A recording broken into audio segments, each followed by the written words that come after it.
Assalamualaikum warahmatullahi wabarakatuh. Alhamdulillahirobbilalamin ya. Kembali lagi bersama saya Erlita Chandra Dewi. Di sini kita akan melanjutkan soal yang kemarin tentang perdarahan pada masa kehamilan. Ada 5 soal yang harus kita kerjakan dan nanti di akhir ada penjelasan dan pembahasannya.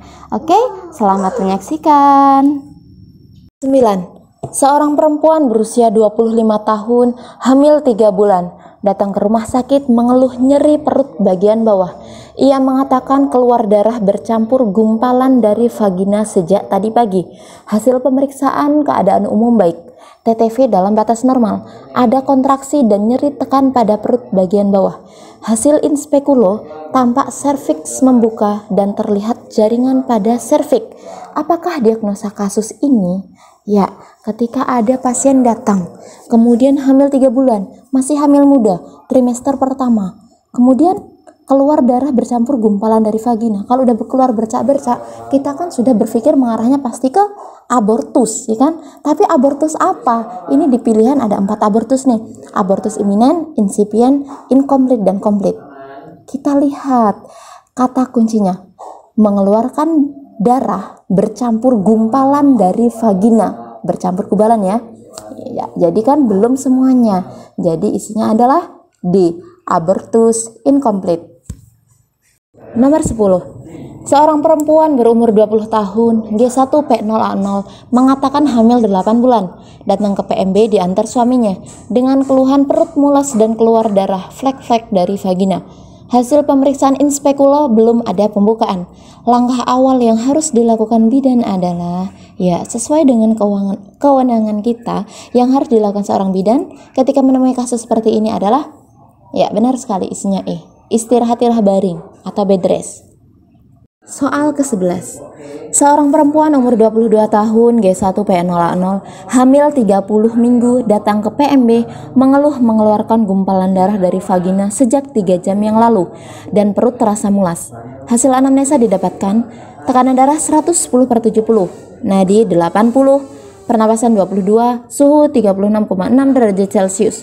TFU 28 cm, DJJ positif namun kurang terdengar jelas, palpasi sulit dilakukan, ekstremitas bawah odem, tampak bercak darah berwarna kehitaman dan bergumpal. Asuhan yang paling tepat untuk kasus di atas adalah, ya kita lihat opsinya, pemasangan infus dan oksigen. Ya bisa saja dilakukan, karena apa? Ini kan mengeluarkan gumpalan darah ya, takutnya dia perdarahan. Kemudian oksigen, DJJ ada, tapi kurang terdengar jelas, perlu kita kasih oksigen. Biar apa? Biar janin di dalam sejahtera. Kita perhatikan kesejahteraan janin. Kemudian pemeriksaan USG, ya perlu kita lihat apa yang ada di dalam. Kemudian rujuk ke RS, ya benar karena kita di PMB.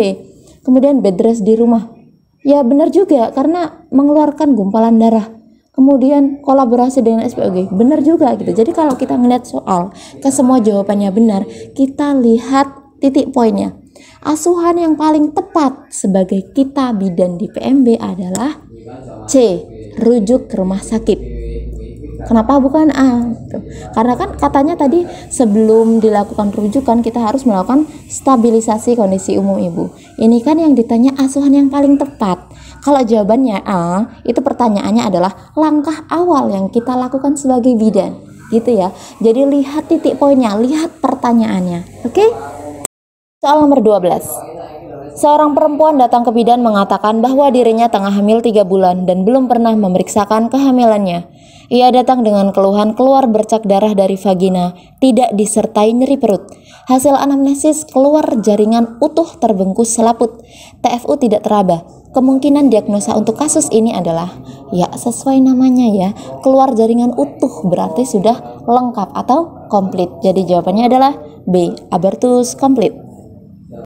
Nomor 13. Seorang perempuan berumur 30 tahun, hamil 14 minggu, datang ke bidan dengan keluhan nyeri perut bagian bawah, keluar flek-flek dari vagina, TTV dalam batas normal. Hasil pemeriksaan inspekulo, serviks tertutup. Apakah diagnosisnya?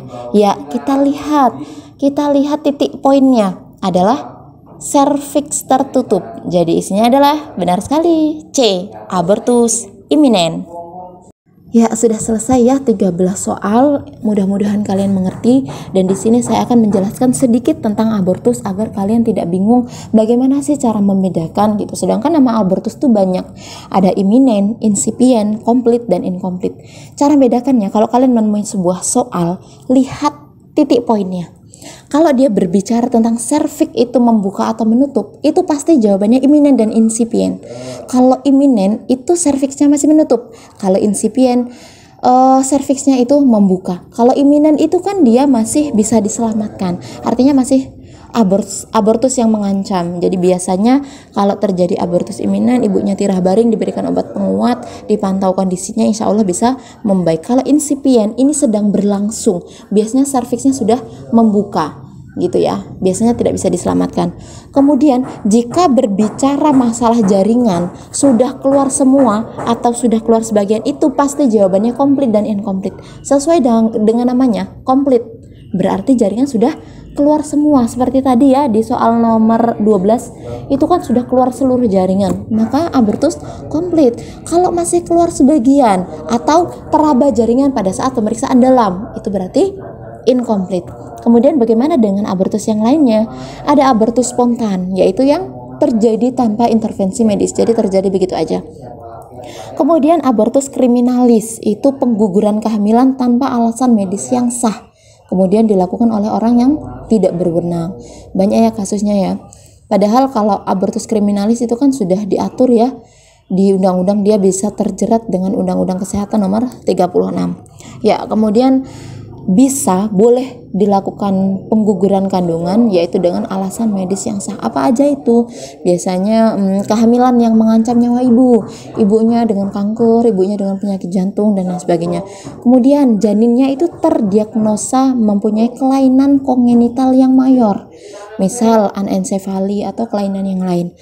Kemudian korban pemerkosaan itu boleh dilakukan, itu secara hukum ya. Kalau secara agama beda lagi. Silahkan tanyakan ke ustadz atau ke alim ulama yang lebih paham mengenai hal ini. Kemudian selanjutnya abortus febrilis atau septik, yaitu abortus yang terdapat tanda-tanda infeksi. Kemudian misabortion itu abortus tertunda, itu biasanya janin itu sudah mati di dalam tetapi tertahan di uterus selama beberapa minggu gitu ya. Semoga kalian jelas. Kalau belum jelas silahkan baca lagi, diulang lagi. Kemudian kalau ada pertanyaan silahkan tulis di komentar. Oke? Alhamdulillahirrabbilalamin, akhirnya selesai juga ya 13 soal plus penjelasan singkat dari saya tentang abortus. Semoga kalian gak bosan, semoga kalian paham, semoga bermanfaat. Saya akhiri, wassalamualaikum warahmatullahi wabarakatuh.